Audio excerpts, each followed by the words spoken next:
Mr. Speaker, under energy, St. Lucia continues to pursue its geothermal program. You want me to go down and list library? St. Lucia is continuing its geothermal program, and we are at the stage where exploration of the geothermal development feasibility is being considered by the World Bank. Mr. Speaker, it is anticipated that the development objective of this project is to assess the viability of harnessing St. Lucia's geothermal energy resources through the implementation of a geothermal exploration drilling program aimed at confirming resources for a potential 30 megawatts geothermal power plant. A financing package consisting of grant and highly concessionary loans, Mr. Speaker, from the UK Department for International Development, DFID, the CTF, World Bank, IDA, SIDDOCs, and the government of St. Lucia has been structured and may become available after the project receives approval from the World Bank later this year, Mr. Speaker. Also, Mr. Speaker, I must also announce that the government of Italy financed a solar carport at the Ministry of Infrastructure. That carport, Mr. Speaker, the system was installed through funding of the Italian government. The system will contribute to the overall generation of renewable energy, Mr. Speaker, on island, providing charging facilities to government-owned electric vehicles, for which there are 3 at this present time, and in addition, shading for vehicles using the section of the parking facility. Mr. Speaker, the system is expected to produce in excess of 84 megawatts annually, which corresponds to avoided use of fuel of 16.622 kilograms and greenhouse gas emissions reduction of 58.4 tons carbon dioxide equivalent. Mr. Speaker, the solar demonstration project is another project being funded, and that one is the photovoltaic system which has been now installed at the Owen King EU Hospital. This, Mr. Speaker, after installation, there seemed to have been much hesitation on the part of the utility company, but we've been able to resolve the issues, and now the system has been operational, and this is one which has been funded through the support of Small Island Development State Support Fund, SIDDOC. Mr. Speaker, this project is yet another one that will produce in excess of 292 megawatts of electricity annually, and it corresponds to avoided use of fuel of 57,816 kilograms and greenhouse gas emissions reduction of 202 tons carbon dioxide equivalent. This, Mr. Speaker, is yet another significant project. Mr. Speaker, the Japanese, under its climate change partnership, they too have come forward, and they have been very cooperative and generous by installing on the Forestier Methodist Combined School, the Debarra Combined School, and the VF4 Comprehensive School, who received photovoltaic systems of 6.7 and 8 kilowatt respectively, with battery storage of 7 kilowatts. This, Mr. Speaker, we are very grateful for, and this, Mr. Speaker, will certainly reduce greenhouse gas emissions of 22 tons carbon dioxide equivalent. Mr. Speaker, distributed generation totals 1.064 megawatts as of December 2019, certainly moving forward with our determination to attempt to reduce the expenditure of government on fossil fuels. Also, Mr. Speaker, the Rocky Mountain Institute, they too have given the government the necessary support, and the government completed its electric vehicle study, which forms part of a government fleet transition. The hope is, Mr. Speaker, to transition from fuel to electric vehicles to reduce government's expenditure on vehicles. We hosted the Caribbean Forum on Energy, Mr. Speaker, last year, and that was funded by the Organization of Eastern Caribbean States, and this, Mr. Speaker, is in keeping with the regional initiative to assist both in the private and public sector. This project, Mr. Speaker, we're hoping to see some installations taking place both in the private and public sector. Energy efficiency, Mr. Speaker, again another project, and this time the beneficiary is the Richmond Police Station and the Sir Arthur Lewis Community College, who will receive LED lighting retrofits with the Bay Gardens Hotel, and which will receive air conditioning efficiency improvements. Leadership in energy and environmental design, Mr. Speaker, as we move into the new technologies and sustainable development, we need to continue to provide the necessary leadership in this case. And to date, St. Lucia has been participating in a number of programs designed to train and to also retrofit buildings. Mr. Speaker, one of the achievements of this administration is the achievement of obtaining a loan from the United Arab Emirates under the Caribbean Renewable Energy Fund. Support has been received for the installation of 750 kilowatt solar carport at the parking facility at the Heronora International Airport. The project, Mr. Speaker, is expected to install solar street lights and electric vehicle rapid charging systems or stations at the airport. The system is expected to produce in excess of 1 gigawatt annually, which corresponds to avoided use of fuel of 216.8110 kilograms of anticipated reduction in greenhouse gases at Heronora. Mr. Speaker, this will certainly help for those who are concerned about the operational cost of the airport and the potential of being able to sustain the operations of the airport. This will certainly assist in consumption of electricity. The Abu Dhabi Fund, Mr. Speaker, for Development, again another project that we were successful with, and I must commend the Prime Minister for his assistance and his support in ensuring that this went through, where we have been able to negotiate with the fund and to obtain a sum of $15 million US as a loan with a component of grant, which will be obtained, or rather, which will assist the St. Lucia Electricity Services, LUSLEC, to establish a 10 megawatt solar farm in Trumasi, Miku. This indeed, Mr. Speaker, will further add to our capacity. The Global Environment Facility 7th cycle, Mr. Speaker, is embarking on a 4-year Global Environment Facility, GEF, funded project aimed at translating its efforts to sustainability transition, its fleet to the national level. The project has 4 components, which are institutional strengthening, demonstrations, scaling up market consideration, long-term sustainability, vehicle management, and end of life. The main output of this project, Mr. Speaker, will be a national strategy for the sustainable implementation of electricity mobility, commonly called e-mobility. Mr. Speaker, I move quickly to work permits and to say that the Department of Labor in the last year has been working assiduously to deliver on its mandate. The fiscal year was unusually challenging for that department, Mr. Speaker, and yet we were able to persevere while successfully carrying out the overall mandate of the department.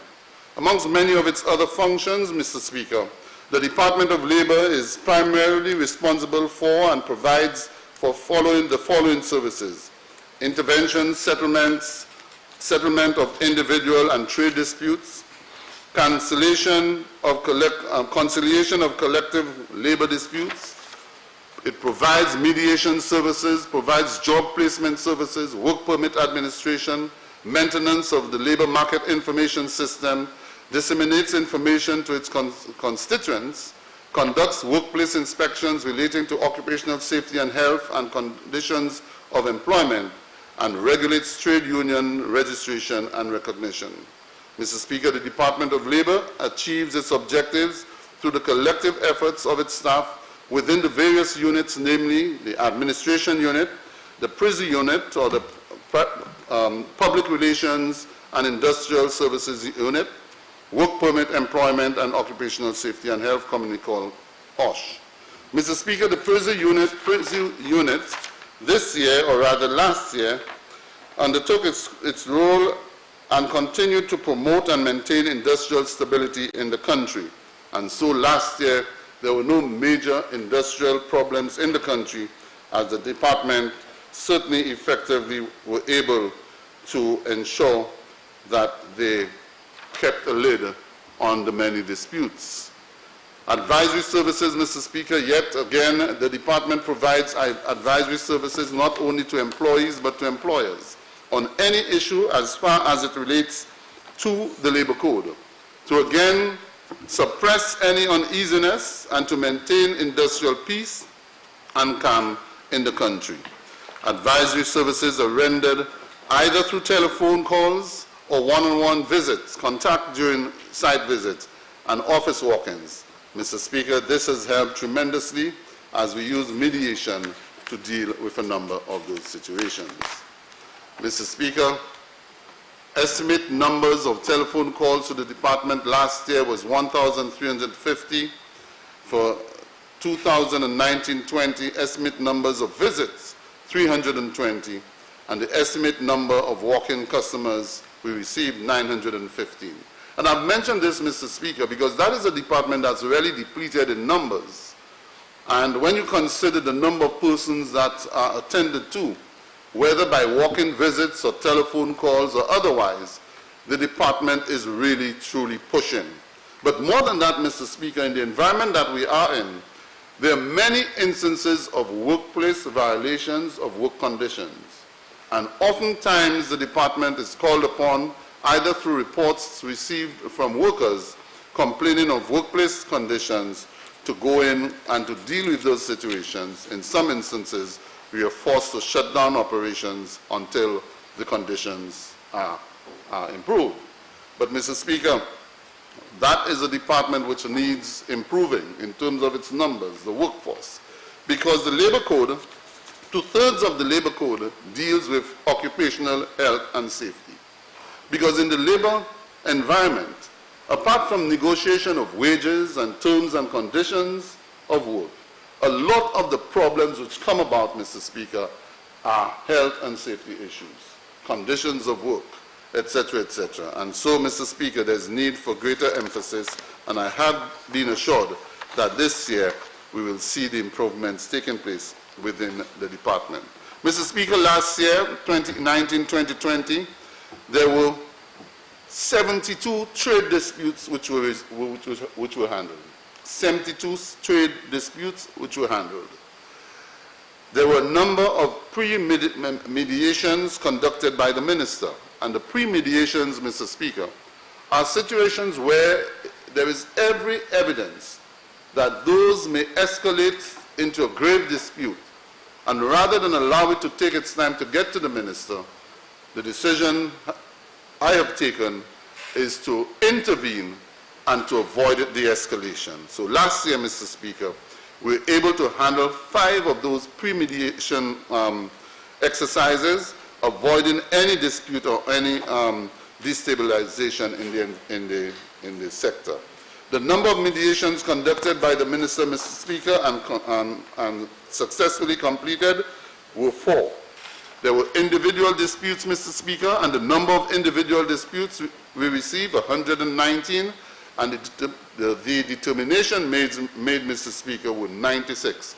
So out of 119 complaints of disputes by individuals who walked in, out of 119, 96 were resolved, leaving a total of 23 unresolved, which were sent to the Labor Tribunal.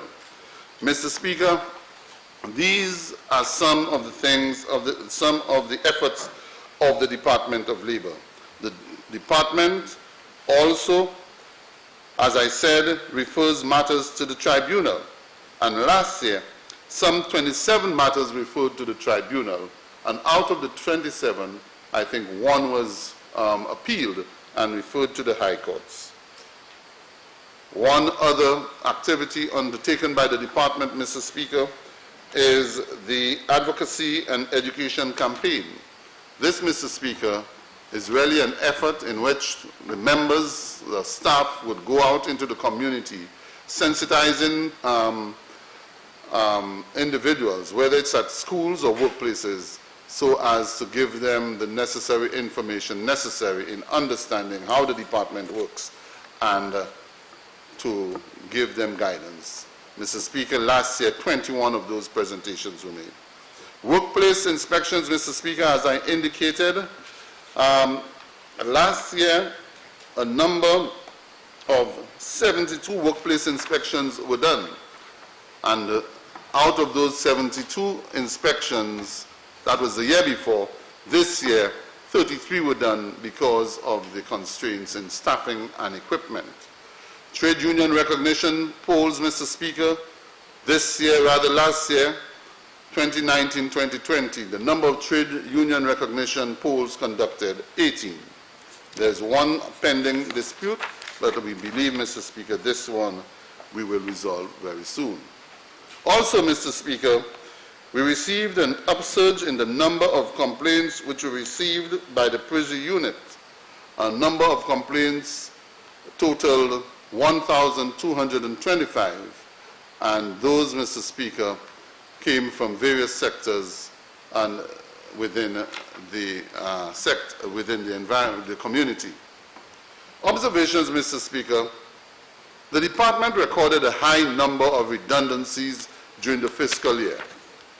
The redundancies are attributed to perhaps a shift of economic activity, or changing or slowdown in operations and reorganization in a number of businesses, Mr. Speaker. This may also be being as a policy of several employers, whereby short-term contracts are replacing indefinite contracts to alleviate the employer's burden to pay exorbitant termination fees. Mr. Speaker, this is one of the trends that we see taking place within the industrial environment, and it is one that may need some attention as we go forward. Many businesses are resorting to short-term contracts rather than the long-term permanent engagement, and many a worker are being disadvantaged by those short-term contracts, which are either suspended after 3 months to circumvent the code, and then re-engage probably after another 2 months. And this happens back and forth, and a number of workers are left out there begging for consideration. It's a situation that we need to address, as it doesn't augur well for us or for the people of the country. Mr. Speaker, the activities of the OSH unit, or the Occupational Safety and Health unit, is one which entails conducting workplace inspections, including construction site, conducting indoor air quality assessments, investigating occupational accidents, and attending to complaints from workers regarding workplace safety. During the year 2020, a total of 2019-2020, a total of 74 workplace inspections were conducted, which included both public and private sector institutions. The majority of visits made were as a result of complaints from workers expressing concerns about the indoor air quality due to presence of mold. Mr. Speaker, the issue of mold is a major concern for the government. It is one which has been affecting almost every single establishment in the country, and the government is hardest hit. Throughout the government, buildings are shut down, buildings are declared sick because of mold infestation, and to date we have not been able to arrive at some resolution in dealing with this. The other thing is, Mr. Speaker, one of the situations we have is that in a number of cases where the inspections are conducted, we believe that it is not fair because of the fact that in many cases, because of the unavailability of equipment, adequate equipment, some of those inspections or assessments are done by private companies. Mr. Speaker, accident investigations is another key function of the unit. A total number of 53 accidents. 53 accidents were reported and investigated. The majority of accidents were from the hotels, mainly persons who slipped and fell, and this, Mr. Speaker, is a major concern. And so, Mr. Speaker, occupational safety and health takes up a large share of the Labour Act, as I indicated earlier on. And this, Mr. Speaker, we hope that in light of COVID and some of the initiatives that we are forced to take in being able to assess the reopening of the construction sector and making sure that the proper protocols are put in place, whether by the Environmental Health Unit in collaboration, or rather by the Ministry of Labour, Department of Labour, in collaboration with the Environmental Health Unit. A number of these places have posed a major problem, and it is hoped that in future we can stay on top of this situation. Mr. Speaker, on February 24th, we launched the Leonora International Airport Redevelopment Project under the theme, Ready to Take Off. The project seeks to provide a world-class airport facility which will become the standard of the region, with modern amenities including a new terminal building, jet bridges, modernized air traffic control tower, and state-of-the-art equipment and technology. It is being financed via a loan from the government of Taiwan.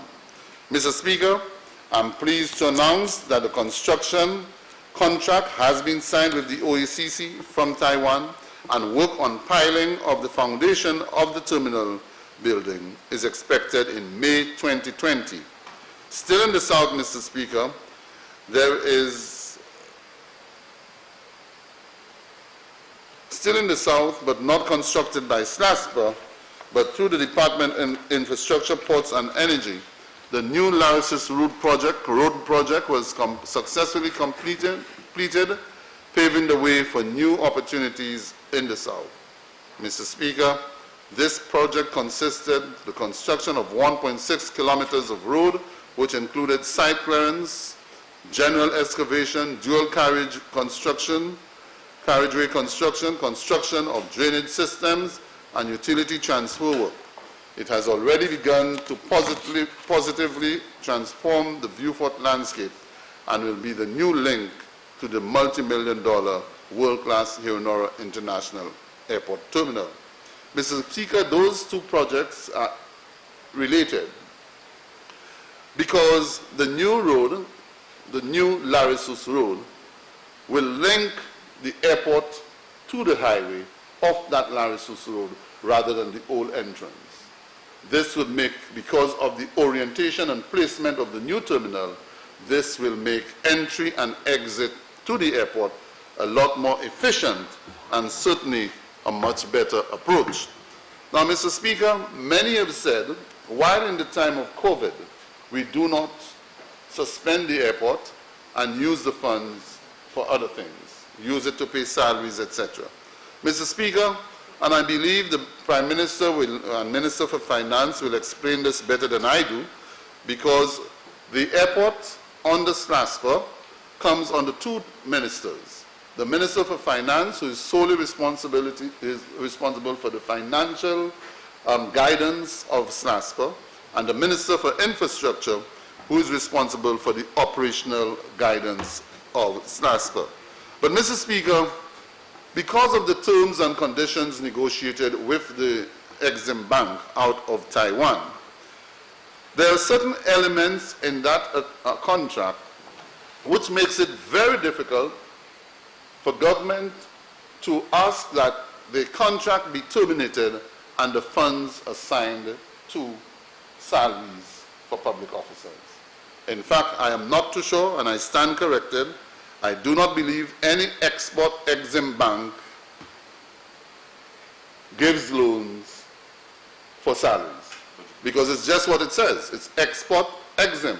And that's why, in this case, you notice that the arrangement that was made was to identify a Taiwanese company in OECC as their component of export with the loan arrangement.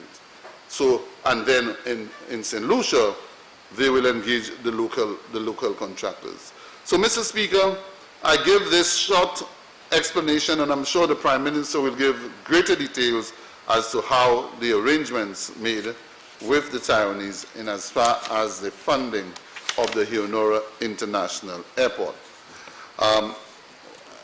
The SLASPA, Mr. Speaker, has also completed a revision of the HIA Aerodrome Security Program in keeping with international requirements. This program sets out specific security standards and requirements by the International Civil Aviation Authority Organization for airport operations and enforces compliance via yearly audits. And SLASPA has successfully completed this assessment. The ferry terminal, Mr. Speaker, was renovated to increase the capacity and customer experience with the installation of clay pavers to upgrade the existing asphalt surface in the arrivals area, and 2 industrial ceiling fans were also installed. A cadaver inspection office was also included in the renovations to provide Honourable Member, all you the have 10 services minutes in which to complete required. your presentation. Thank you, Mr. Chair, Mr. Speaker, for your guidance, and I will soon end, and I move generally to some other areas away from and connected to SLASPA, and I speak of IMO the 31st General Assembly. Mr. Speaker, as Minister responsible for air and seaports, we more or less administer matters pertaining to the maritime, and the department has been able to beef up our activities with the support of the Director of Maritime Affairs, Mr. Christopher Alexander, and His Excellency Guy Mears in London, who attended the 41st Assembly of IMO meeting in London on the 25th of November to the 4th of December.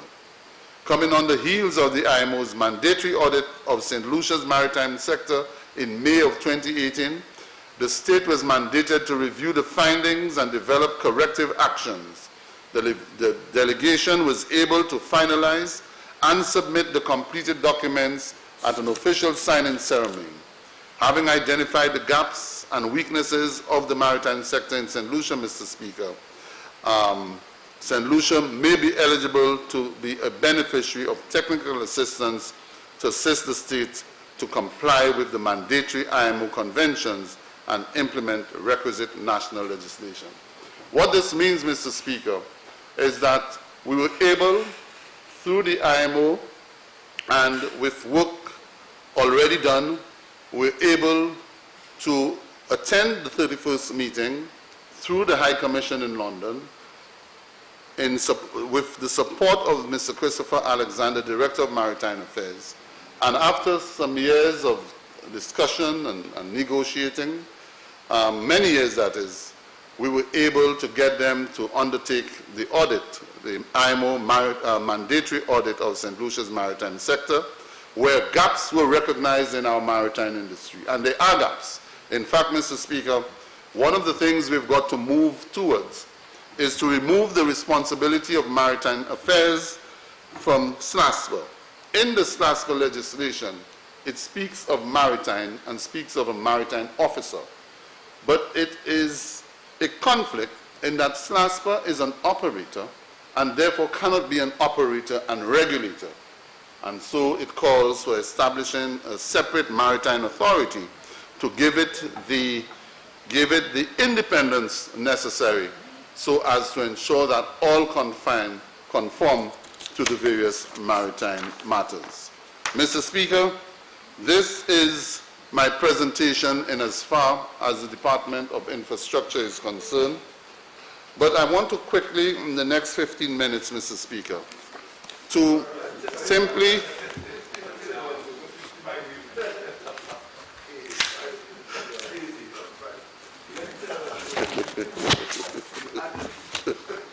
I thought he was added. I just want to quickly, Mr. Speaker, run a few line items which were highlighted and the implication of those. I believe it was the member for Vieux Fort South who raised the issue of the consultancies. And in the Ministry of Infrastructure, the consultancy reflected there is $5,146,172. Mr. Speaker, that is spread between the Road Improvement and Maintenance Programs, RIMP, and the Integrated Traffic Study of the Castries to Grosley Highway. Mr. Speaker, sorry, it's the cul-de-sac bridge, the reconstruction of the cul-de-sac bridge. Mr. Speaker, and I know that the leader of the opposition knows, the former Prime Minister also knows, that in all of those projects, Mr. Speaker, there's always going to be consultancy. Beg your pardon? Consultancies. In all those capital projects, particularly, there are other areas where consultants are hired, but in all of these projects, particularly those projects funded by international agencies, for example, the DFID finance projects and the Millennium and West Coast Road, it calls for the appointment of consultants. And in some instances, Mr. Speaker, even when we attempt to get St. Lucian consultants, particularly with the Millennium Highway, when a St. Lucian was identified, that St. Lucian was forced to partner with a British consultant in order to get the consultancy. So, Mr. Speaker, this is the explanation that I've got for this line item to state that this is not really anything to worry about. This is very much controlled by the CDB and DFID. There are strict controls. The government of St. Lucia, the Ministry of Infrastructure, has very little to do with it. We cannot dictate to CDB. We cannot dictate to DFID. The terms and conditions and parameters are set, and we are to abide by them. The second one, Mr. Speaker, is the reconstruction of the bridge at cul-de-sac. Again, the Japanese project, a Japanese project, and in that project, it calls for consultants, whether it's the consultant to come up with the design and feasibility of the berms, the slip roads, and the roundabout, but in there, those consultancies are inevitable. And so, Mr. Speaker, to end, and it's not a very nice thing to end on your constituency, but the constituents are those who are responsible for my presence here. They're the ones who ensure that year after year, election after election, they return me to office. And I guess when the time comes, they may ask me to leave, or I may ask them to give me leave, grant me leave. But in the last year, Mr. Speaker, we have been able, notwithstanding the challenges of the times, we have been able, Mr. Speaker, to undertake a number of community activities, projects to ensure that at least the environment, the infrastructure within the constituency are kept up to date. One of these, Mr. Speaker, is the Leclerc playing field enhancement project, which got started with the installation of lights, Mr. Speaker, and retaining walls and fencing around the Leclerc playing field. This, Mr. Speaker, has been well received, and it complements the recent replacement of the lighting infrastructure at Leclerc, which should be commissioned very soon, and to get closer to the completion of the upgrading of that playing field, for which the surface now is the next project to undertake. Mr. Speaker, the other projects we have undertaken in the constituency includes community roads in Agard for this year, which brings great relief to the community. For years, they have been clamoring to have the roads completed, and this year we went in and we have done some community roads to complete the process. In Boapatat, Mr. Speaker, we have been promising to do some work there, and so I am anticipating that this year the Minister for Economic Development will ensure that under the CDP program, that we can get the necessary resources to complete the Wapatat sports facility and to do some other community projects. In Sunbelt, Mr. Speaker, the NIC under the Design, Finance, Build program of the NIC is the BOLT. Under the BOLT project, the NIC has approved the project for Sunbelt, where an HRDC and sports facility will be established. And of course, the Ministry of Equity is very much involved and responsible for, it's all the way to the top of Sunbelt, towards the dead end, between Sunbelt and Wapatat. You must come, I'll take you and give you a tour. We have to talk about that one. You see, the member for Castries East and myself share some common boundaries. We sometimes bounce up with each other, but we know exactly where to draw the line. So the Bocage and AGAD HRDCs are a joint project that we need to undertake, Mr. Speaker, to provide the necessary services in that area. Also last year, Mr. Speaker, we were able to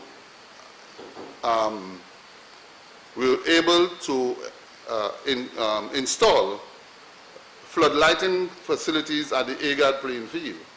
And that was done, Mr. Speaker, not through the government resources, but through private sector assistance to procure the lighting and also to install the lighting at no cost to government. This little facility, Mr. Speaker, and to use a term used by George Odlum many years ago when he described the Wapatat playing facility, he referred to it as a handkerchief.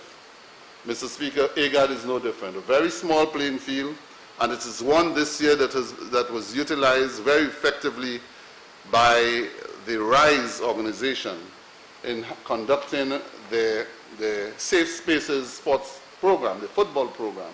And that facility was finally selected as a home ground for those facilities, for the activity. And again, I've met the leader of the opposition there, I believe during the finals, and what a crowd it attracted every night. Yes, Marshall won, yes. Yeah, Marshall won. We allowed you to go with it. So, Mr. Speaker, this facility has really served us well, and we're hoping that we can do some more of those small facilities. Also, Mr. Speaker, this year, the Ministry of Economic Development will be called upon through the CDP to assist in a number of small community projects, which include small community roads where the Ministry of Infrastructure cannot undertake, footpaths, and community parks, one of them being the Carolee Community Park, which we hope to complete this year, and a small community park to be done in Armandale, which we have promised for the last 2 years. Mr. Speaker, these are basically the infrastructure programs within the community. Two projects, Mr. Speaker, which I announced last year, have not been achieved, and one is the Leclerc, what I call the Leclerc Town Center, the former location of the Leclerc CDC buildings, and recently in a discussion with the Minister for Economic Development, I believe we have come up with a strategy in developing that facility to provide a town center which I consider to be midway between Grosley and Castries, to relieve the pressure of Castries and to provide services to the people of the community. This will be a blend of local entrepreneurs and of established enterprises. This, Mr. Speaker, I'm hoping we will be able to undertake through a special purpose vehicle that is supported by the government.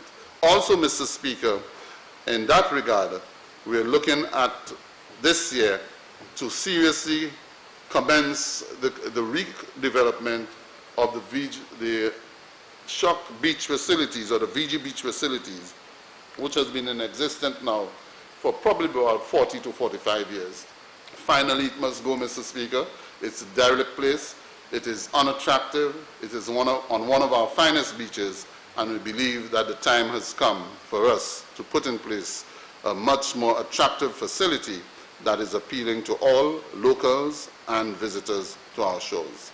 Mr. Speaker, I've said all of this in support of this year's estimates of revenue and expenditure 2020-21, to give hope to the people of St. Lucia, to give support to those who are in need, to demonstrate our commitment for a people who have been good, a people who have been supportive, a people who understand what it means to be served and to be served well. We are in challenging times. The Prime Minister has indicated the challenges that we've had, the challenges that are before us. We are in uncertain times. We really do not know what tomorrow holds. For how long will this protract? How long will it continue? Will it continue for 3 months? Will it continue for 6 months? Is there any hope? When we look at the international news, Mr. Speaker, when we look at the United States and see what is happening, they seem to be lost. They seem not to know what is happening. They seem not to have an answer or a clue. And this is very frightening to a small nation as ours. If the United States cannot get it right, if the United Kingdom cannot get it right, if those first world countries cannot get it right, unless there's an intervention and a vaccine found, we must brace ourselves for the worst. But I believe we will be able to make it, because we are all in this together, and I hope that we can pull it through. In closing, Mr. Speaker, once again, I want to thank all those who have assisted. I want to thank my constituents who haven't given me the support over the years, time and time again.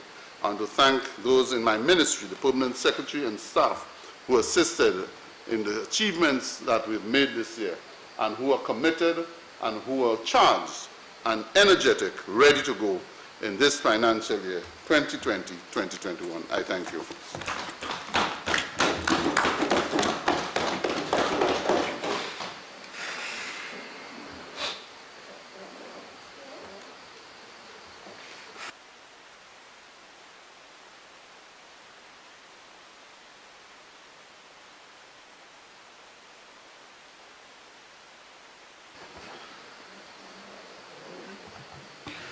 Honorable Member for Labour.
Mr. Speaker,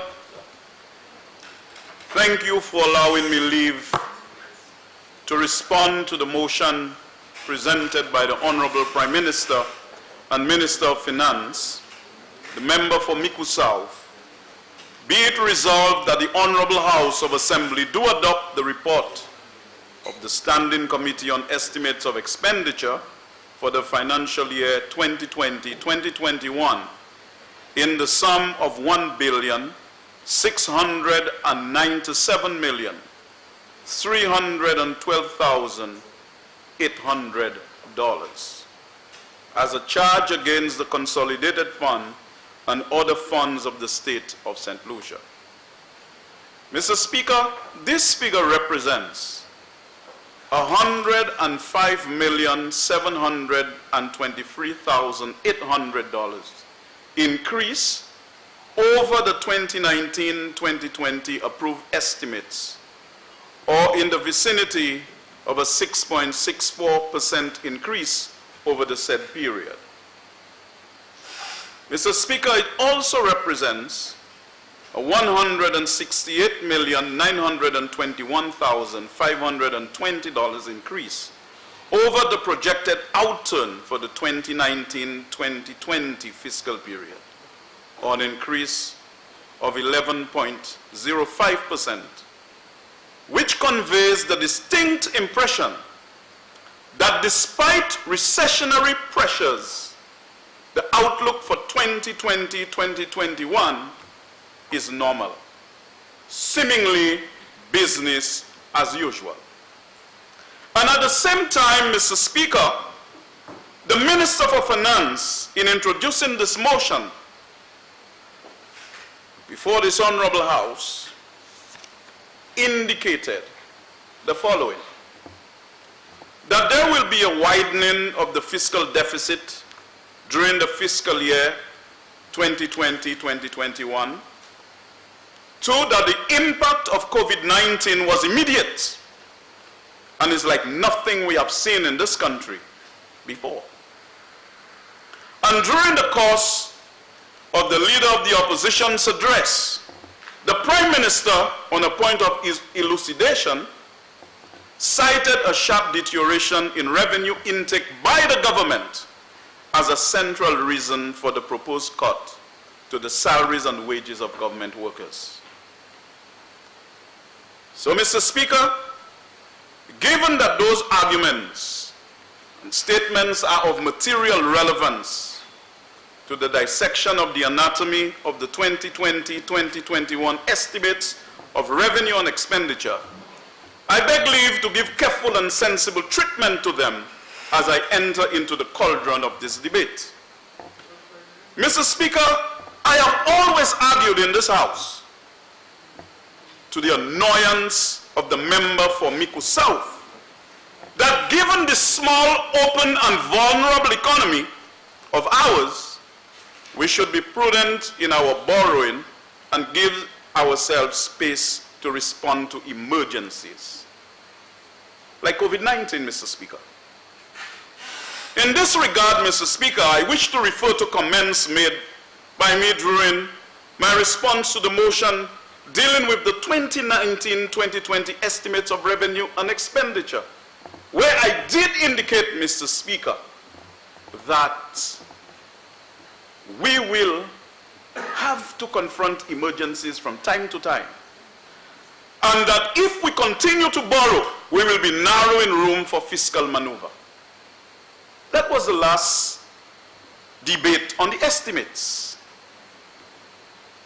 So, Mr. Speaker, I am very concerned about this scenario for three main economic reasons.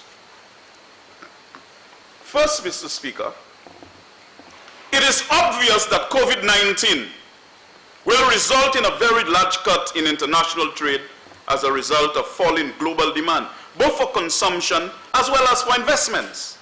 So sectors such as tourism, construction, and travel will be heavily impacted.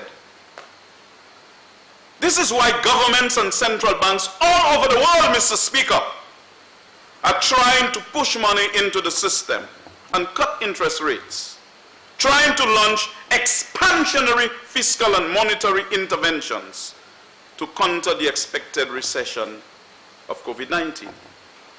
But we seem to be doing the direct opposite, Mr. Speaker, by imposing bans on government workers.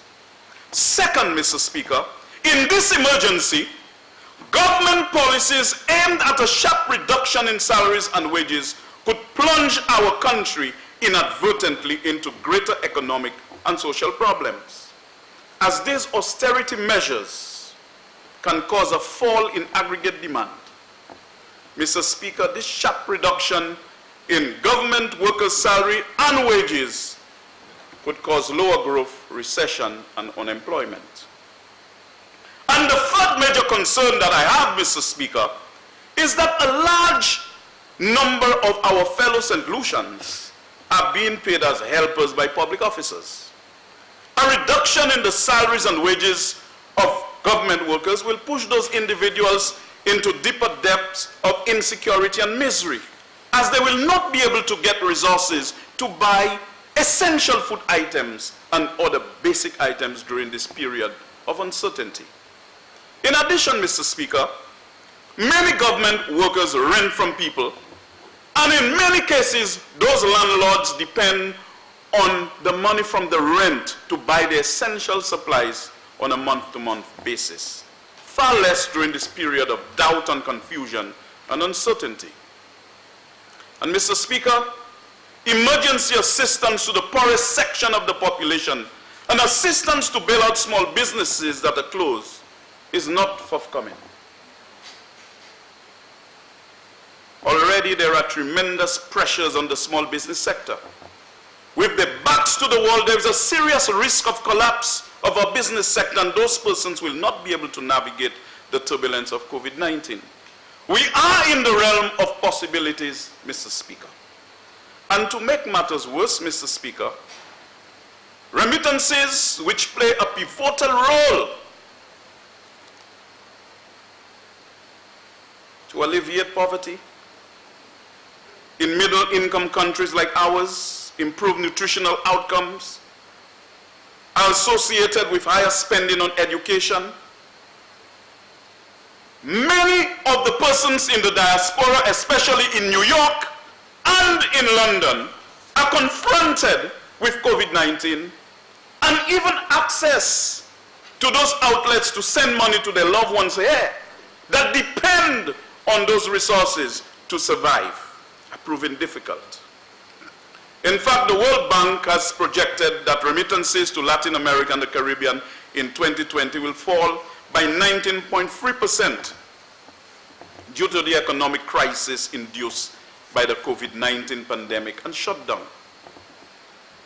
Remittances help families, Mr. Speaker, afford food, healthcare, and basic needs. And so this morbid scenario is not good for the economic health of St. Lucia, Mr. Speaker.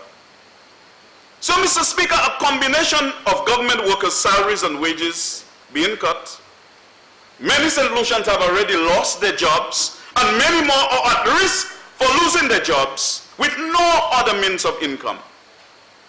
And to compound the situation, like I indicated, the St. Lucian diaspora is experiencing their own challenges, and I sympathize with the loved ones of those who have made their terrestrial demise. Over the years, I've supported the economy of this country from the overseas homes, Mr. Speaker. Mr. Speaker, if we do not respond appropriately to this crisis, people are going to suffer in this country. And we are elected in this House to advance the business of the people of this country. This is our fundamental responsibility, not just attacking people on the opposite sides. This is a very serious moment when we should be approaching this thing from our integrated whole. This is no time to split it at its political seam. And during the debate, it was business as usual for them, attacking people for asking honest questions, Mr. Speaker. The economy and the social order it helps support will collapse, Mr. Speaker, if we do not handle this matter properly. If we do not protect the salaries and wages of government workers and guarantee income for the thousands of workers who have and will lose their jobs in this COVID-19 induced recession, which if not handled properly could lead to a deeper recession, a depression, Mr. Speaker. The coronavirus, we are very early in the impact of it, but it's going to cause immense pain and suffering to the people we are elected to serve unless appropriate action is taken. It doesn't lend itself to easy solutions and decisions, but we must grapple with that objective reality together. So, Mr. Speaker, on the issue of the fiscal deficit in a recession, one can understand that. And this is why I was talking about useless borrowing in times past for Tioa King and all sorts of foreign leeches that just want to come in and have us to expand expenditure so that they could benefit. Mr. Speaker, government usually borrow in a recession because generally there is a reduction in tax receipts. The private sector may be holding on to their monies and not wanting to invest, and they always find government bonds to be safe instruments to invest in. And because of that situation, government can borrow at a cheaper rate, Mr. Speaker. So therefore, Mr. Speaker, in the absence of private sector investment and spending, the government needs to fill the gap. The question is, Mr. Speaker, why is the government not borrowing to pay the salaries and wages of its employees? It is not clear to me why this is so. There may be a valid reason. With all the boasting about growth and all the boasting about reduction in the debt to GDP ratio, which of course the member for Beaufort South adequately addressed in his short presentation in this House, Mr. Speaker. Mr. Speaker, the vitals alone will not give you an overall picture. You may go to St. Joe's Hospital or Tapion or Victoria, and the nurse will take your blood pressure, your temperature, your pulse, and everything could be okay. So if that was the measure about the vitals are okay, the nurse should just tell you go at your home because your vitals are fine. No, the doctor needs to evaluate the patient, look at things in a holistic way, Mr. Speaker, before a determination could be made. And the question is, why is it the government believes that it should resort to this course of action at this particular point in time? I did not know that the Prime Minister and Minister for Finance was trained in hostile takeovers of government workers' salaries and wages. But Mr. Speaker, like the member for Beaufort South indicated,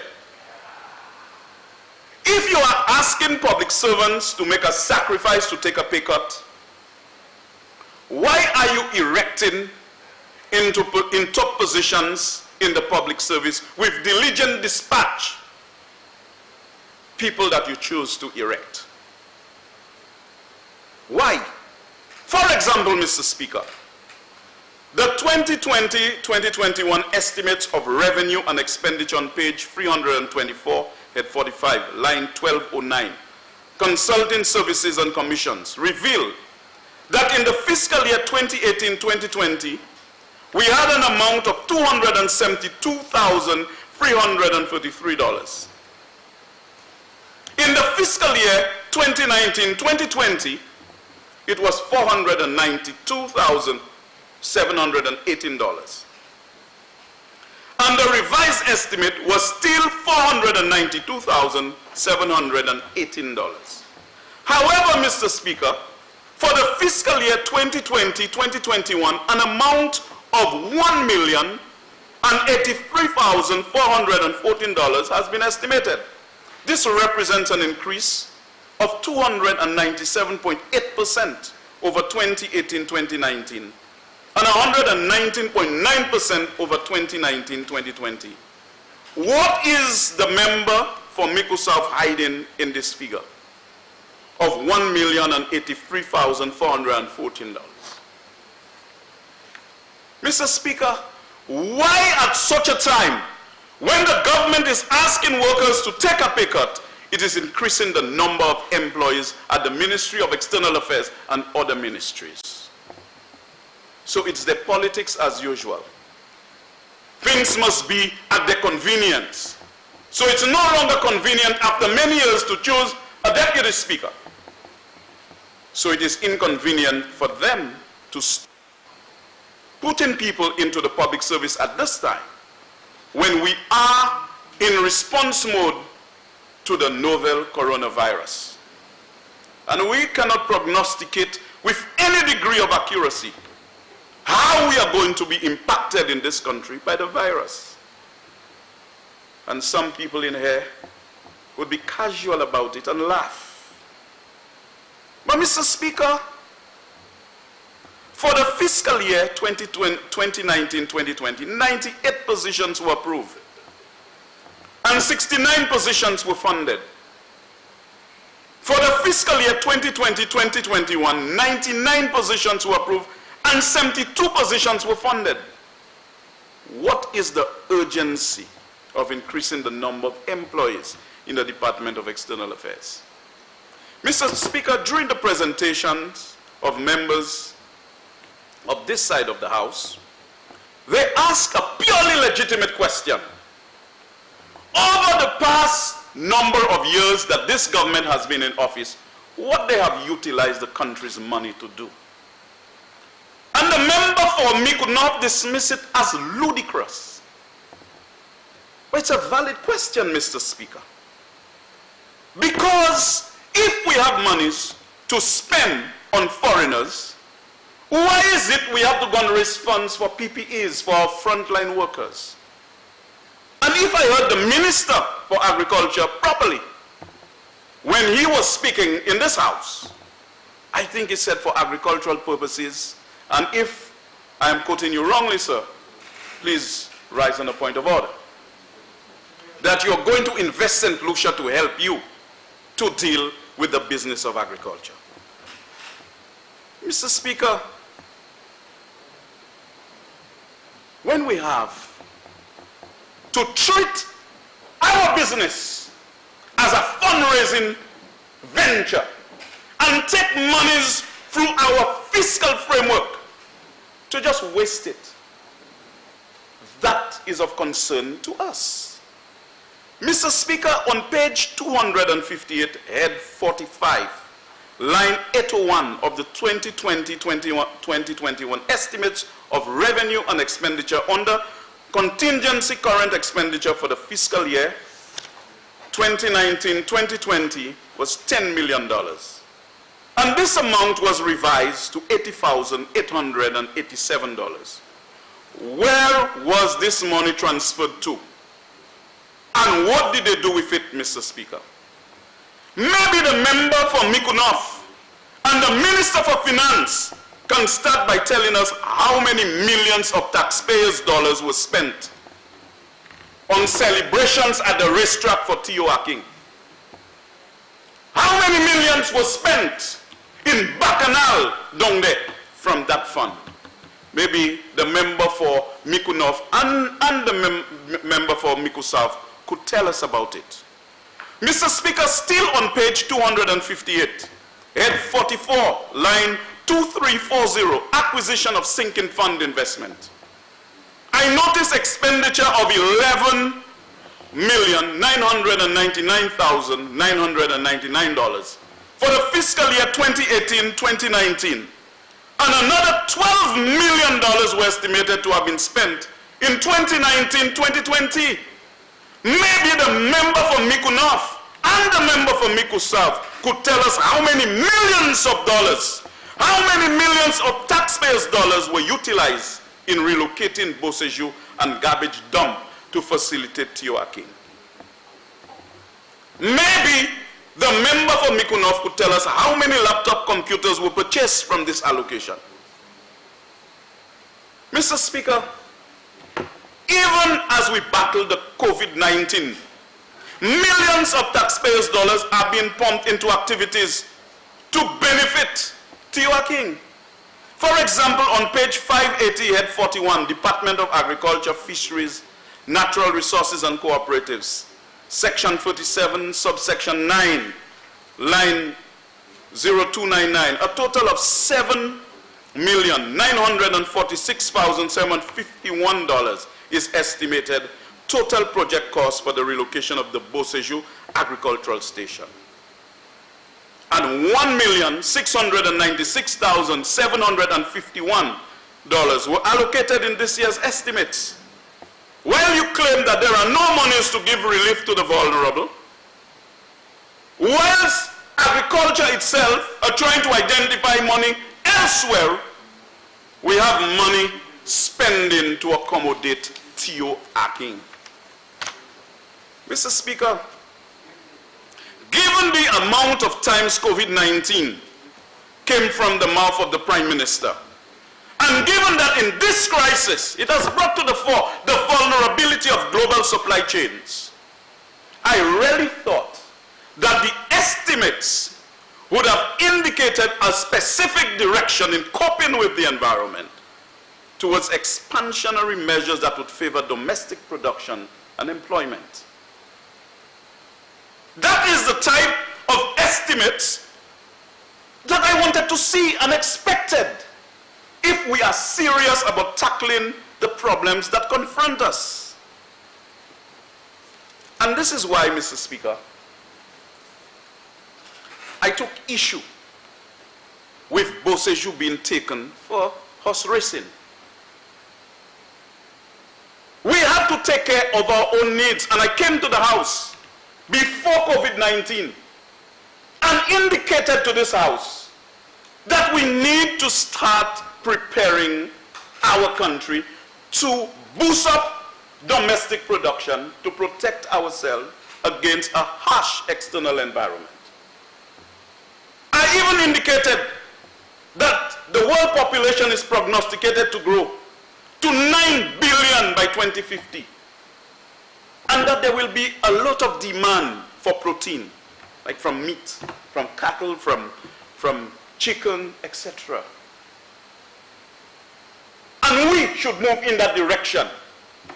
No, but instead we took an abattoir, gave it to Theo Aking maybe for horses, put a racetrack there, instead of allowing Theo Aking to go and get his own racetrack by Miku, the Vantim lands. Let him go and buy his own lands.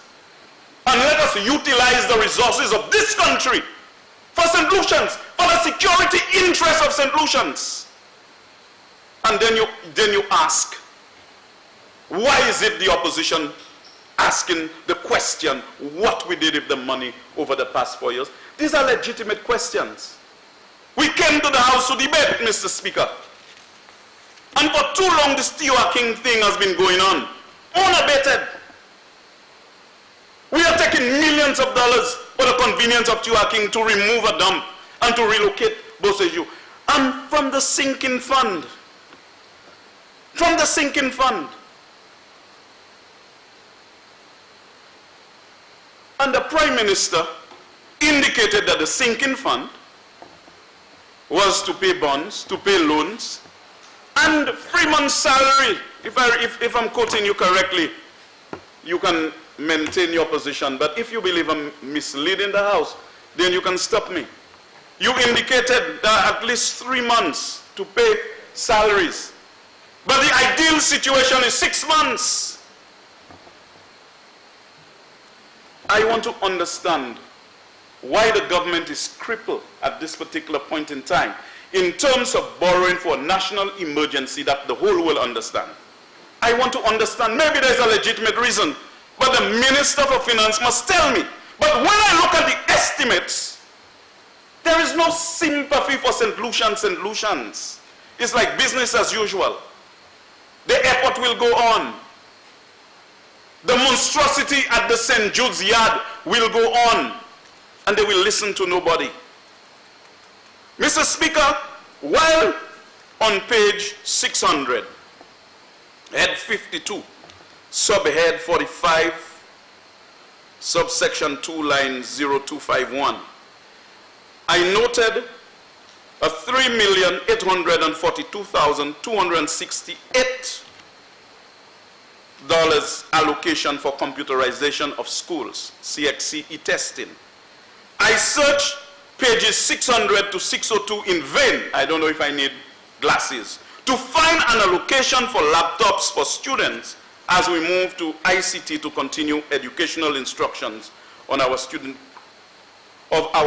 population during this COVID-19 pandemic. I looked through the estimates to see if any allocations were made to that effect. I saw nothing. But like I said, in the rest of the estimate, millions of dollars being spent for foreigners to accommodate Tiwa King. A road at Larry Shoes. Nothing was wrong with the road. But another road was built because Tiwa King wanted another road for $13 million. And now we have to respond to an emergency, and you come to the House and you attack the opposition. As if it's the opposition that forced you to do this foolishness. Mr. Speaker, regarding laptops, while the rich, well-connected and well-resourced communities have laptops, desktops, Kindle, tablets, etc., to handle the educational needs of the children online, they are internet-ready homes. It is the contingent, poor and stigmatized communities that have been disadvantaged. They form a significant percentage of the St. Lucian population who lack that financial cushion. Outside of COVID-19, they lack that financial cushion. Far less now, where the reality has forced itself upon us that we have to go that route because we have to protect ourselves against COVID-19. COVID-19 is an invader, an intruder, an enemy. And we have to unite against COVID-19. And we have to go online. But during the last elections, when they were campaigning, they were saying, "Moon Bakamaje laptop." And today, they are begging everybody to bring laptop. Right? Including used laptops. They would have had a lot of laptops if you had allowed the laptops from Venezuela. Look at how many years you could have gotten computers coming into this country. And you know, the poor nice workers who were dismissed, they don't have the capacity to buy laptop. The many single income. Mr. Speaker, just on a point of order. I don't like to interrupt my friend's flight, non-stop flight. But again, he's indicated that the nice workers were fired. I want to remind him the nice workers were not fired. In fact, their contracts came to an end. And I would certainly would appreciate if the member from Labrie would certainly keep to the script. Thank you, sir. Honorable member, I think this point about whether nice workers were fired, we've gone through that. We have gone through the definition of that, before. We have gone through that before. And the issue has been whether they were fired or terminated or the contract comes to an end. The government side is insisting that the workers were not fired. The contract came to a natural. That's dismissal. You check the definition of dismissal. Okay. Anyway, Mr. Speaker, I believe we have gone through that before. And not because members opposite object to a word that I will automatically withdraw the word. If the word dismiss, it could be when you don't renew a contract. That's part of it. That's part of it. You may. Anyway, Mr. Speaker, I am going to proceed with what I came to say in this honorable house. I will not be distracted by you all people. Everything is a joke for you all. There is no serious moment. They are your colleagues, members of the House, not you all people. Continue. But they are people, eh?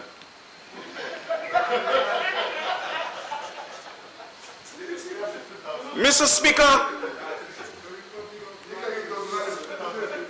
but you see the same laptops that were sacrificed by them. The Honorable Prime Minister, former Prime Minister, Dr. Kennedy Anthony, had the foresight, the compassion to equalize opportunity, to destroy privilege by getting laptops to ensure that nobody was disadvantaged that required to proceed to the CXC exams. We were grappling with a fiscal deficit in the economy at the time. We could not give everybody a laptop. But every year, by having thousands of laptops in the system, we would be creating a much improved framework for us to ensure that every child that needs a laptop would have gotten a laptop. And that's the whole idea.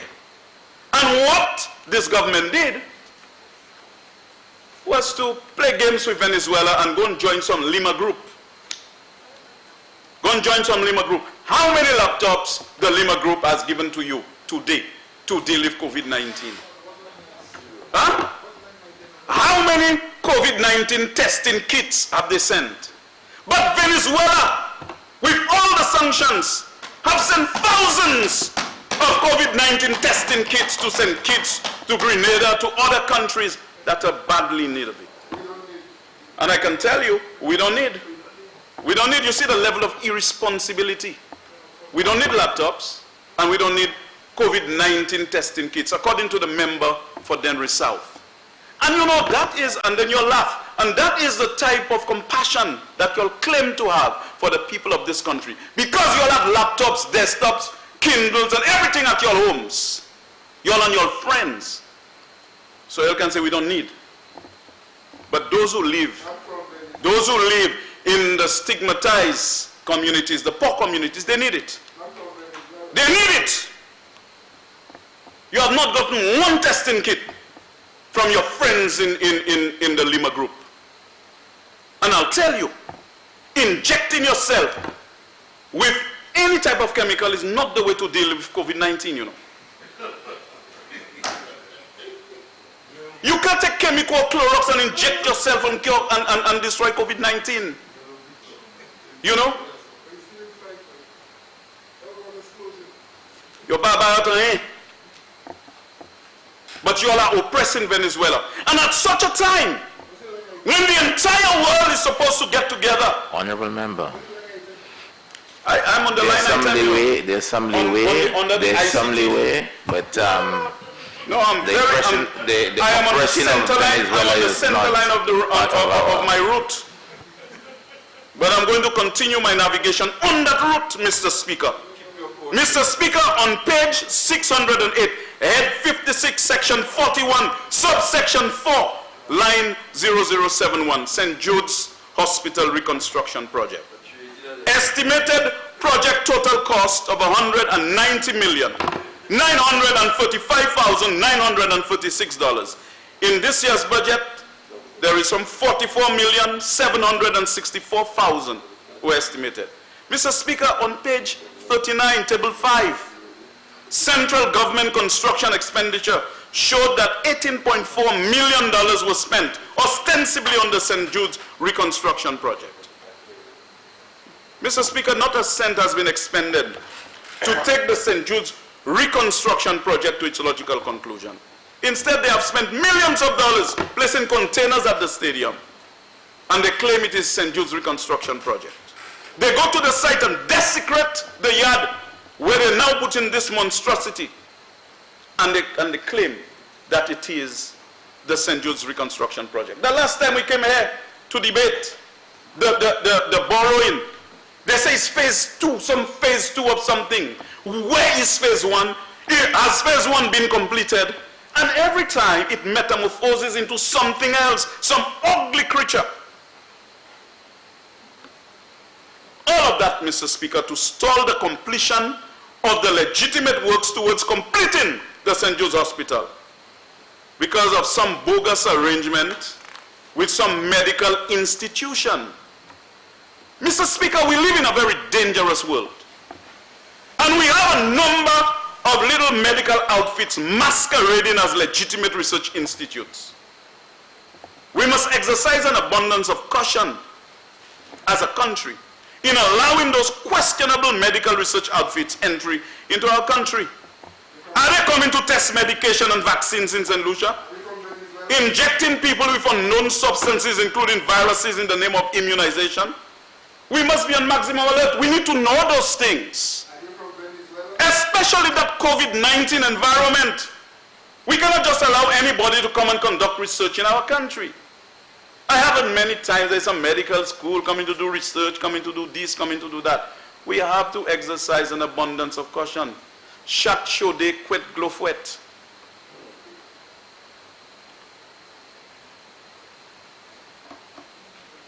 Mr. Speaker, page 47 of the 2019 Economic and Social Review indicates that preliminary estimates indicate that the construction sector declined for a second consecutive year by 0.3% in 2019, following a contraction of 13.2% in 2018. As a result, the contribution of the sector to overall GDP dipped to 3.7% in 2019, from 3.8% a year earlier. It went on to say, on that same page, that this outturn was due to a contraction in construction activity in the private sector, which was partly offset by a boost in public sector construction. So, Mr. Speaker, given the fact that they stalled a number of projects that would have fueled growth and development in the economy, they had to find some nastiness to dump millions of dollars in the name of project, in the name of construction. And that monstrosity, they claim, will be finished in May 2020. I guess they have COVID to blame for not completing it in May 2020. And just the last time, maybe the Prime Minister made a mistake. The last time we were there, and when I spoke about the St. Jude's borrowing, I did indicate that there is a gestation period before it would give birth to the funds that you need. And I alluded to the experience of the former government. We applied for a loan to complete St. Jude's in 2013. It was approved in 2014. And the first half was disbursed in 2015. In 2015. There is a gestation period. The Taiwanese are just approve and just give people money like that. It has to go through a process. It has to go through a process. And so your 2020, May 2020, just playing games. And even with COVID-19, you all have not seen it fit to abandon the nonsense that you all are doing and go and complete St. Jude's. Honorable Member, I stopped member from ancillary partners yesterday for the use of the words saying that members are doing nonsense, and I'm going to ask you now to withdraw. Mr. Speaker, I'm going to now ask you to withdraw. my love and respect, Very well. anything you're allergic to, I will withdraw. You're allergic to the word, I will withdraw with lightning rapidity. Nonsense he asked me to withdraw. Of course, he's allergic to it, I will withdraw, Mr. Speaker. Mr. Speaker, I see on page 608, head 56, section 41, subsection 4, line 0079, Constituency Development Program, the CDP, an amount of 17,684,993 was allocated. I am hoping that my constituency can benefit from this allocation, Mr. Speaker, in doing some roads and some drains in the constituency. Further, Mr. Speaker, on page 600, head 52, section 45, subsection 2, line 0051, an amount of 10 million is estimated to be spent during this fiscal year. And like I indicated last year, Mr. Speaker, that the Auger Combined School, the Bas-Lagoas Combined School, and the Labrie Boys Primary School, they are all in urgent need of repairs. So I'm hoping that at least they can find in their heart some space to do something for the constituency of Labrie in terms of all of those millions. We pay taxes just like everybody else. We contribute to the fuel, to the $1.50 or even more on a gallon of gas for the roads. And so we are not asking for charity. We are just asking for you to spend what we have contributed in my constituency. In addition, Mr. Speaker, on page 604, head 54, Department of Youth Development and Sports, Section 65, Sport Services. Estimated total project cost, 32,602,800. But 11,064,600 was allocated for the period 2020-21. Is there an opportunity for lighting of my playing fields and fencing of my playing grounds, completion of some of the projects that we had to do? And I have referred this Honorable House to our manifesto and our priorities in the last manifesto that we had as to what we were going to undertake. Mr. Speaker, I searched pages 585 to 587, head 43, infrastructure, ports and energy, in vain to find any allocation for the Majamel Road and other roads in my constituency. Mr. Speaker, again, my people pay $1.50 on a gallon of gas, and we are entitled for relief. I recall last year, I told you that the Kate Road was the worst road in the world.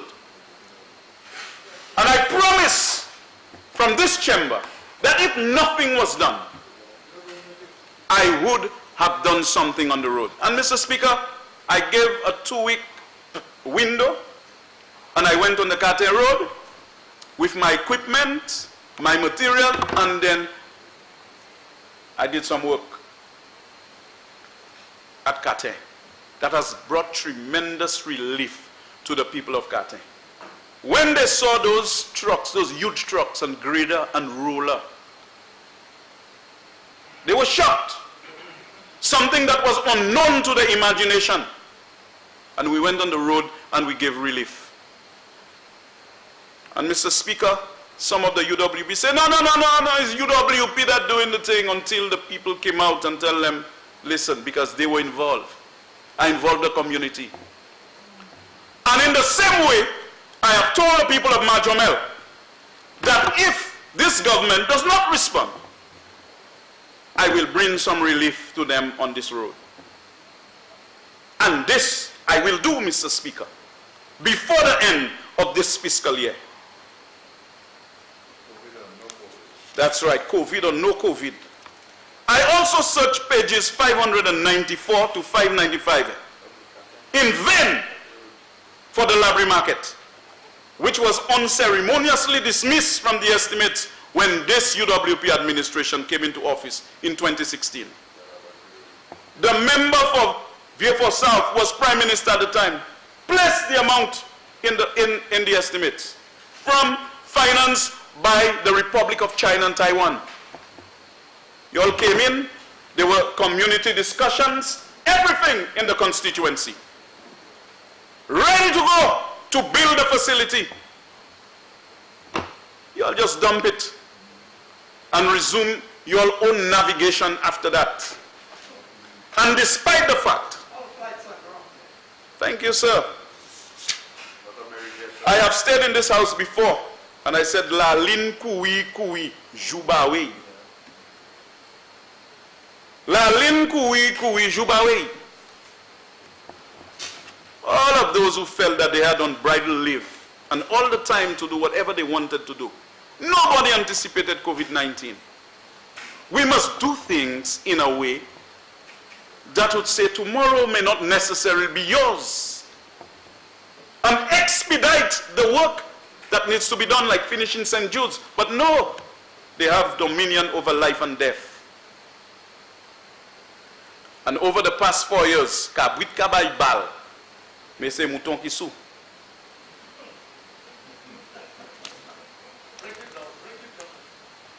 How many more minutes?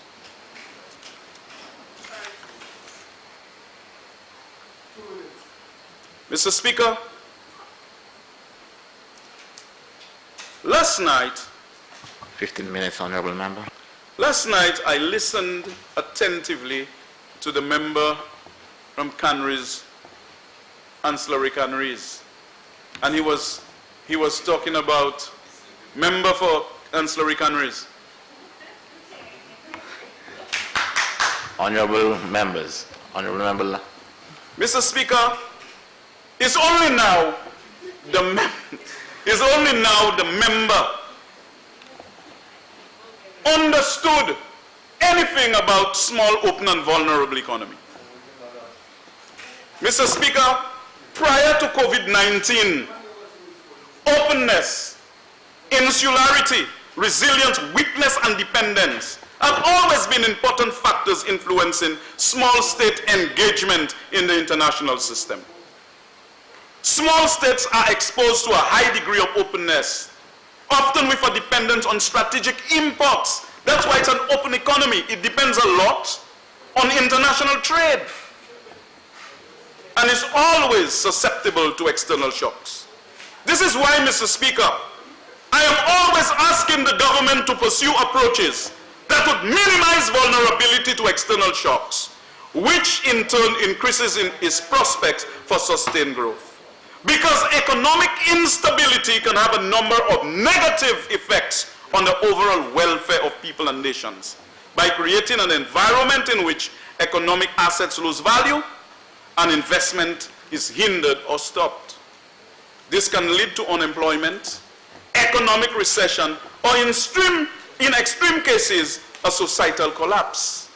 Now we are in a very difficult place, Mr. Speaker, with COVID-19. This is the time people must abandon all pettiness, abandon all the pettiness, and get serious about saving our country. In this regard, stability-oriented fiscal policy will enable public expenditure to smooth swings of economic activity and support crisis mitigation when needed, like now in the COVID-19 environment. During and after COVID, Mr. Speaker, a relevant framework for monetary and fiscal institutions and policies must be established to reduce volatility and encourage welfare-enhancing growth. Mr. Speaker, in the aftermath of this COVID-19 pandemic, it is very likely that the frustrations of this period will be brought forward and will be compounded by the dread economic and social realities that await us, which carries the distinct possibility of people getting angry and then will take to the streets if things are not done properly. What we need to do, and at all times I have said that to the government, you need to secure a period of peace. And we're going back to the commencement of the term. When you are busy attacking social partners, you are not creating the conducive environment to provide leadership. When you speak sometimes, people can just disregard what you say and do things that are completely out of order. This is why the opposition called upon the nation to calm down during COVID-19 and cooperate with the government and the CMO to ensure that we move forward as a country, because we have to protect ourselves and our country. But they come there as if they are the ones who work some magic in COVID-19. We all took responsibility for our affairs in our constituencies and in our country. Look at the amount of time that the leader of the opposition addressed the nation on COVID-19 in a responsible way. Despite what you all said, he maintained level flight and did what he had to do. Hence, the needs of the most vulnerable must not remain chronically unattended and dismissed by members opposite. Mr. Speaker, at this moment of crisis, this is the time the role of parliamentarians is even more critical in giving voice to the pains and suffering and concerns of the poor, the marginalized, the dispossessed. The times demand that we speak with a superior voice of truth and justice. Neither can this opposition have a superficial engagement with the spectrum of challenges confronting government workers at this time, Mr. Speaker. I cannot be a coward when St. Lucia needs courage. We must have the courage and fortitude to remain true to the journey. And no matter how many times we are attacked in the process, whether in and out of this house, and I have said before and I'll say again, those who hide behind fake profiles and attack people, malign people, the just God who presides over the destinies of nations at a certain point in time, will deal with you. The fingers you are typing all your foolishness. You may need to type something good, and because you have squandered your opportunity, you may find yourself in trouble.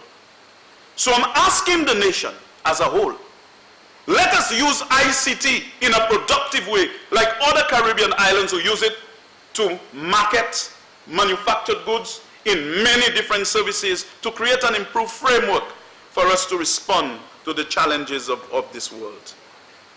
We relate disadvantageously to a world dominated by capital, and we must do everything necessary to ensure that we can reintegrate our islands in the Caribbean in a fast-changing global environment.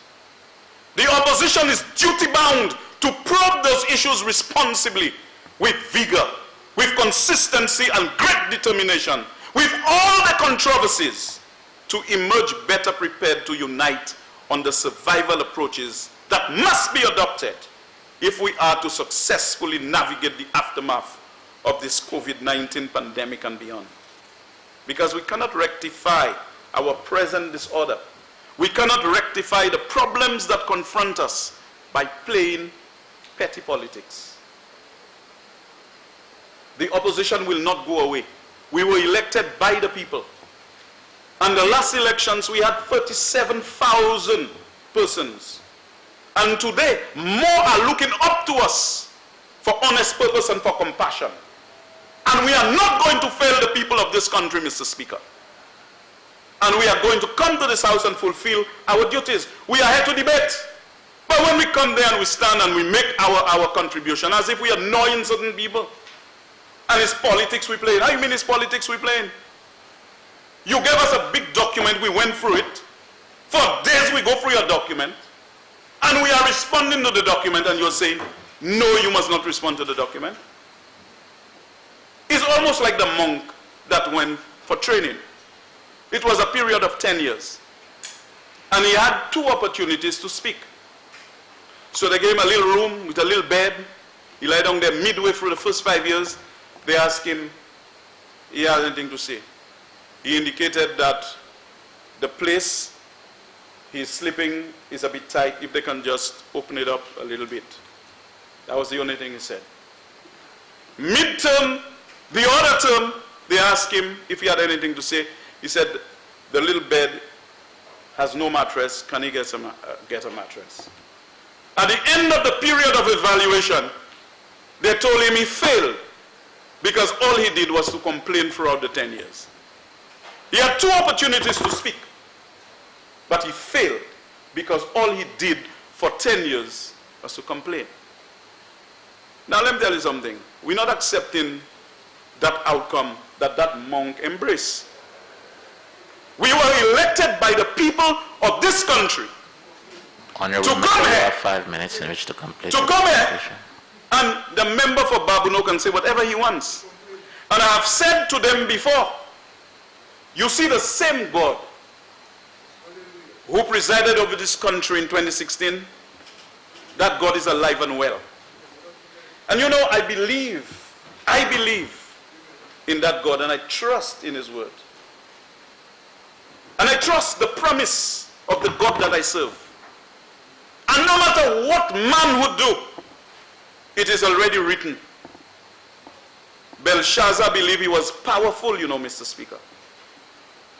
Belshazzar sent for all the vessels in the temple of the Lord with all his concubines and his wives. And whilst they were there in Bacchanal, a hand sat to write on the wall. And they went to call Belteshazzar. And Belteshazzar told them, that same night the kingdom fell.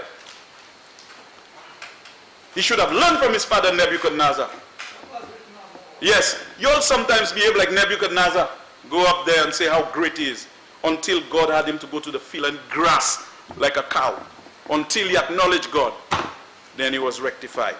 So when we speak with that moral voice in this house, we are not afraid. We are not afraid. That's why no matter what you'll write on Facebook and how you'll attack the opposition, We are not afraid because we are fighting you all mapui with soul force. This is why I can never hate any one of you or go to bed thinking how I'm going to mess up anybody in this house. We are in-transit passengers on this planet Earth. We have to give up our energy to our country. We need to reach out deep into the wells of our resources and bring out the talents God gave us for the benefit of mankind. And that's who I am. When I go to bed at night, I think of nothing else but how I'm going to help people who are in need and in distress. And the opposition will remain in the orbit of the problems of this country with absolute alacrity to serve. And so, God, take the wheel in the meantime and let your will be done. I thank you, Mr. Speaker.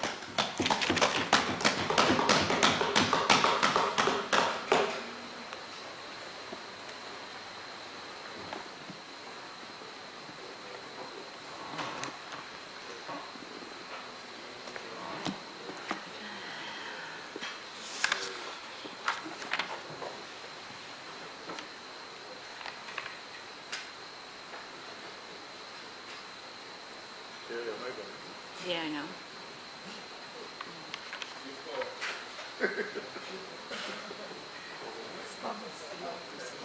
He has to call me, right? He has to catch my eye. My light is on. He has to call me. Speaking. I am. Mr. Speaker, if I may, sir. Yes, sir. Mr. Speaker, I believe Standing Order 32.5 on the debate of the estimates of expenditure allows a minister to speak once again on a matter involving his or her ministry. I would like to, based on this standing order, just very quickly, Mr. Speaker, speak once again in reply to points which have arisen during the debate. And I will be very brief, Mr. Speaker, if I may. Once you not bringing anything new. Mr. Speaker, if I may read the standing order. No, I understand what you're saying. I'm saying to you, if you're not bringing anything new. No, Mr. Speaker, I don't intend to. It is my intention to reply to any points which have arisen in the debate, and I believe 32.5 allows me to do that as a minister. Yes, I'm not saying no. So I'm not may I saying proceed, no. Mr. I'm not Speaker, saying then? no. I'm not saying no. Okay. But it simply says that you are not supposed to bring anything. I'm aware of that, and I do not intend to bring anything new. During the break, okay? It's suggested that a break might be needed at this point, but certainly after the break, Mr. Speaker, I will be seeking to do that.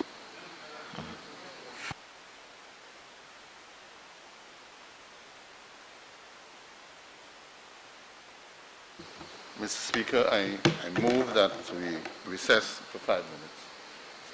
Honorable members, the question is that this House do stand suspended for 5 minutes. I now put a question. As many as are of that opinion, say aye.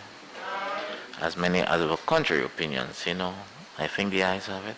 The ayes have it.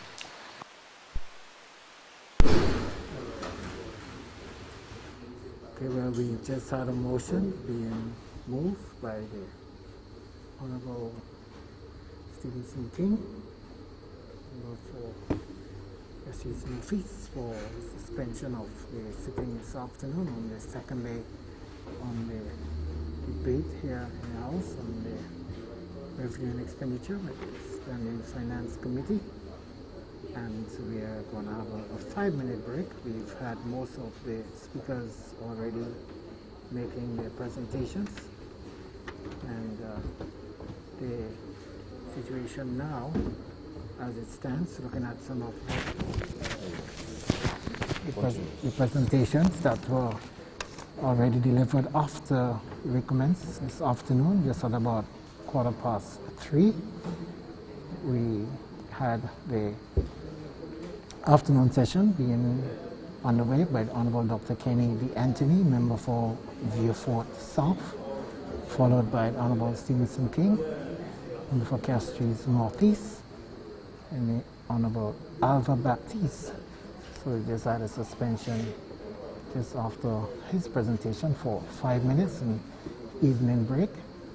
So that's the position here on day 2 on the debate, the report of the Standing Committee on Estimates of Revenue and Expenditure 2020-2021.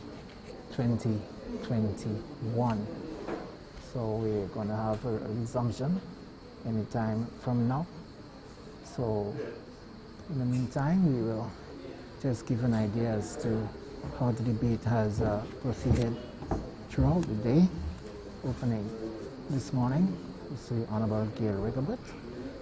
Opening presentation this morning, the member for Miko North, and she was followed by the Honorable Moses Baptiste, the Member of Parliament for Vieux-Fort North, and he was then followed by the Honorable Edmund Estefan, Member of Parliament representing Dennery South, and Honorable Ezekiel Joseph closed the morning presentations, and he's a member for Babino, and the respective speakers, like the member for Miko North, who's also the Minister of Education and Innovation, also a number of other portfolios that did not really get this sort of attention that maybe the situation of education is getting at this point in time, with the situation with the virtual classrooms and what has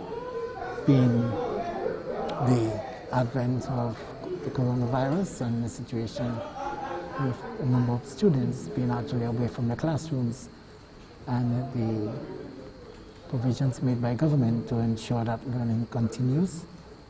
And that took up most of her presentation, and the Honorable Moses Baptiste likewise in his follow-up, in his presentation, did actually speak about the challenges that that situation posed to many of the members of his constituency and the challenges it brought for many households. Member for Dennery South, Edmund Estefan, his responsibility within the government of St. Lucia is that of youth development and sports, and he looked at some of the initiatives that were currently being undertaken by his ministry.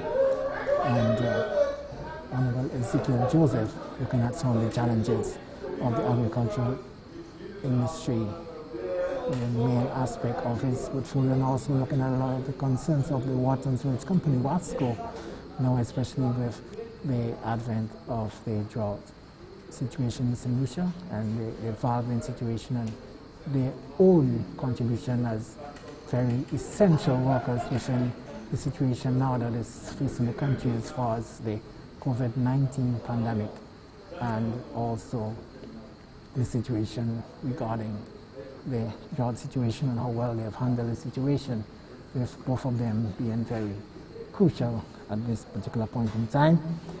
And into the afternoon session, Dr. Kennedy Anthony did put all the specifics into the actual allocations and how it would have impacted on his constituency and the many persons that he represents down in Vieux-Fort South. Honorable Stevenson King gave us an idea as to the infrastructural state of the nation and what has really been going on within his ministry and the various allocations, and how it's expected to bring relief and to generally the plans for the continuation of works here in St. Lucia as far as the road network is concerned, and what government is doing to alleviate the situation with the road network, and also spoke about a number of matters within his own constituency, Castries Northeast, and also, as you just heard, Honorable Alva Baptiste, again making representation for a number of infrastructural projects within his constituency, and to ensure that these figures and the estimates of revenue and expenditure will be down to the benefit of persons within the Library constituency. So lots of concern as to what the 2020-2021 budget will actually move forward and what the estimates of revenue and expenditure will present at this particular point in time. So we're waiting for the resumption after this short break. And again, just reminding you that the motion is looking at $1,692,000,000 and it's $212,800 as a charge against the Consolidated Fund of St. Lucia. So we're having this preliminary debate on the estimates of revenue and expenditure. We anticipate it's going to maybe just go for another 2 to 3 hours here this evening. And as you know, customary, there will also be the subsequent debate, and also the members of the upper house will get an opportunity to debate on it. And definitely this money bill is one that's an annual recurrence within the Parliament of St. Lucia, and has been a tradition that has been followed very closely by the members of the population. And 2020 has a twist, with even on Tuesday afternoon with the presentation, Monday and afternoon the presentation of the joint speech by virtual means. The Governor General, His Excellency Emmanuel Neville Snap, presenting his joint speech by virtual means, not actually coming physically within the chamber, based on what has been a number of protocols that has been enforced on the government of St. Lucia and the work that has been done by the COVID response team. So this has brought different challenges, and even within the chamber itself, as many of you who have been following our commentary of the sitting and the debate would have recognized that there has been that deliberate provision to follow the protocols by the Parliament office to ensure that members within the chamber do try as much as possible to stay within the distance, to ensure the physical distancing, the social distancing, to ensure that this is kept. Right now we're just having a 5-minute break, and it's quite interesting to see that Honorable Albert Baptiste, member for Library, who just made a presentation, having a little discussion with members of the ruling party. And it has been a day where we've had this little exchanges while the members have been making their presentations, well controlled by the Speaker, and Daniel, and so far it has been quite smooth going. But we anticipate now that there will be, again, it's quite interesting, as we're going to end up the debate today with the Prime Minister having to do his rebuttal following the various contributions that have been made by the members of Parliament. So we anticipate quite an interesting evening. Now the Prime Minister has come back into the chamber and having quite a close air. The Honourable Albert Baptiste seems to be having the air of his colleagues from the side of government, making some of his points. And it has generally been widely accepted that within the various arguments being made from side to side, that it has been taken with some genuine concern as to the ultimate aim of, providing the sort of assistance to members of the general public as to what the direction we need to take. So it's always good to have this level of discourse, and for it to be openly being seen in the Parliament chamber here this evening is really interesting. Prime Minister is going to be taking up the commentary after we've had the resumption, and we anticipate it's going to take us into the final hours of the debate here in Parliament. So we're all just waiting until members get back in after the short break. The motion for the break being moved by the Honourable Stephenson King. He's still in the chamber. And we've had a few members of the opposition I went up to Kenny Anthony and leader of the opposition, Philip J. Pierre, in consultation over on the right side of the chamber, as well as the Honorable Sean Edward, the member for Dennery North. So they're all just awaiting the return of the Sergeant at Arms and the Speaker of the House. They're taking up for certainly, I'm sure there'll also be some technical aspects of it as well. And as far as, because just before they took the break, the member for Castro Central, the Honorable Sarah Flood Bobra, she did actually make a move to have an intervention. So we're going to just go back to master control until we have the resumption of the debate following this break. So on behalf of all of us here at Parliament Building, we just invite you to stay tuned. We'll be back with more commentary here from the House of Parliament.